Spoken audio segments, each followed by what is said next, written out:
விநாயகன் 104 மாண்புமிகு உறுப்பினர் அம்மன் கே அர்ஜுனன் மாண்புமிகு குறு சிறு மற்றும் நடுத்தர தொழில் நிறுவனங்கள் அமைச்சர் அவர்கள். மாண்புமிகு பேரவைத் தலைவர் அவர்களே, விடை ஆ மற்றும் ஆ.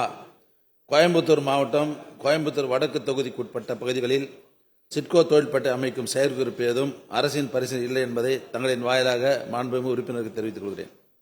மாண்புமிகு உறுப்பினர் அம்மன் கே அர்ஜுனன். மாண்புமிகு பேரவைத் தலைவர்களுக்கு வணக்கம். மாண்புமிகு எங்களது கழக பொதுச் செயலாளர் அவர்களையும் எதிர்க்கட்சி கொறடா அவர்களையும் எதிர்க்கட்சி துணைத் தலைவர் அவர்களையும் வணங்கி, கோவை வடக்கு சட்டமன்ற தொகுதிக்குட்பட்ட கணபதி கிழக்கு, மேற்கு, வடவள்ளி, வீரகேரளம், தெலுங்குபாளையம் உள்ள பகுதிகளில் சிறு குறு தொழில் அதிகம் உள்ளதால் அங்கு ஒரு தொழிற்பேட்டை அமைக்க அரசு முன் வருமா என தங்கள் வாயிலாக கேட்ட அமர்கிறேன். மாண்புமிகு அமைச்சர் அவர்கள்.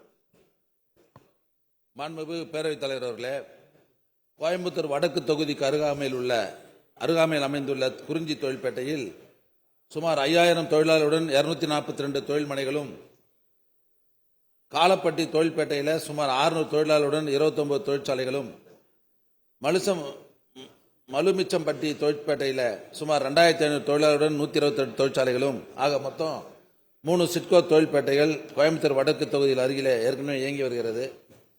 அது இல்லாமல் மோப்பேரி பாளையத்தில் 10 கோடியே அரசு மானியத்துடன் ரூபாய் 24 கோடியே 32 லட்சம் திட்ட மதிப்பில் 225 ஏக்கர் பரப்பில் 202 மனைகளை கொண்டும், கள்ளப்பாளையத்தில் 10 கோடி அரசு மானியத்துடன் ரூபாய் 20 கோடி திட்ட மதிப்பீட்டில் 116.24 ஏக்கர் பரப்பில் 120 மனைகளை கொண்டும் 2 தனியார் தொழில்பேட்டைகள் கழக அரசு பொறுப்பேற்றதற்கு பின் பயன்பாட்டிற்கு கொண்டு வரப்பட்டிருக்கிறது.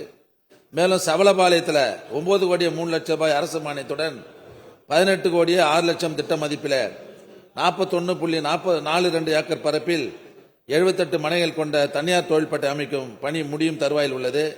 எனவே மாண்புமிகு உறுப்பினர்கள் கோரிய இப்பகுதிகளில் புதியதாக தொழில்பேட்டை அமைக்க வேண்டிய அவசியம் ஏதும் இல்லை என்பதை தங்களின் வாயாளாக மாண்புமிகு உறுப்பினர்களை தெரிவித்துக் கொள்கிறேன். மாண்புமிகு உறுப்பினர் அம்மன் கே அர்ஜுனன்.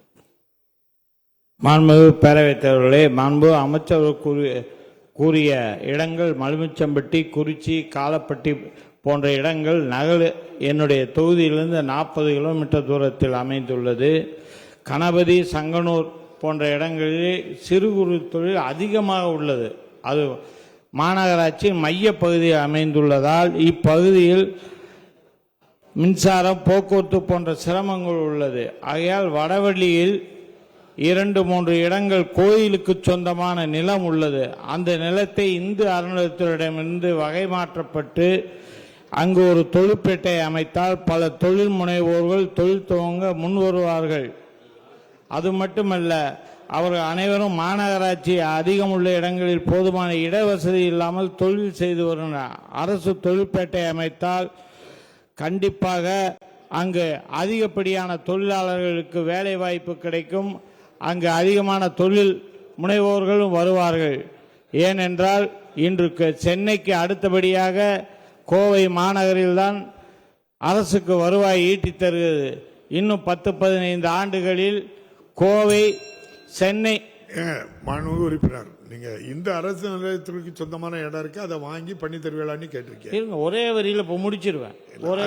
அந்த கோயம்புத்தூர் எல்லாருக்குமே தெரியும், தொழில் நகரம் நல்லா இருக்கு. அந்த வரலாறு நேரம் இல்ல முடிங்க இல்ல, அதுதான் தெரியுமா எல்லாருக்கும். வேலை வாய்ப்பு ஐயா, உங்களுக்கு ஈஸியா முடியும். முடிங்க. 10-15 ஆண்டுகளில் சென்னைக்கு அடுத்தபடியாக ஏன் கோவைதான் தமிழகத்தின் தலைநகராக மாறக்கூடிய ஒரு சூழ்நிலை இருப்பதால் அங்கு தொழிற்பேட்டைகள் அதிகமாக இண்டஸ்ட்ரிகள் வந்தால்தான் மக்கள் அங்கு அதிகமாக வாழ்கிறார்கள். ஆகையால் அங்கு ஒரு தொழிற்பேட்டை அமைக்க முன் வருவீர்களா என்று தங்கள் மூலமாக கேட்டு அமர்கிறேன். மாண்புமிகு அமைச்சர் அவர்கள். மாண்புமிகு பேரவைத் தலைவர் அவர்களே, மாண்புமிகு உறுப்பினர்கள் கோயிலிடத்தில் தொழிற்பேட்டை அமைத்து தர வேண்டும் என்று கேட்டிருக்கிறார். ஏற்கனவே கரூர் மாவட்டம் கரூர் ஆத்தூர் தொழிற்பேட்டை இந்து சமய அறநிலையத்துறை நிலத்தில் 1992ஆம் ஆண்டு 99 மனைகளுடன் அமைக்கப்பட்டு தொழிற்சாலை இயங்கி வருகிறது. இது கோயிலுக்கு சொந்தமான நிலம் என்பதால் நீதிமன்ற வழக்கின் காரணமாக தொழில் மனைகளுக்கு தற்போது பட்டா வழங்க முடியாமல் இருக்கிறது.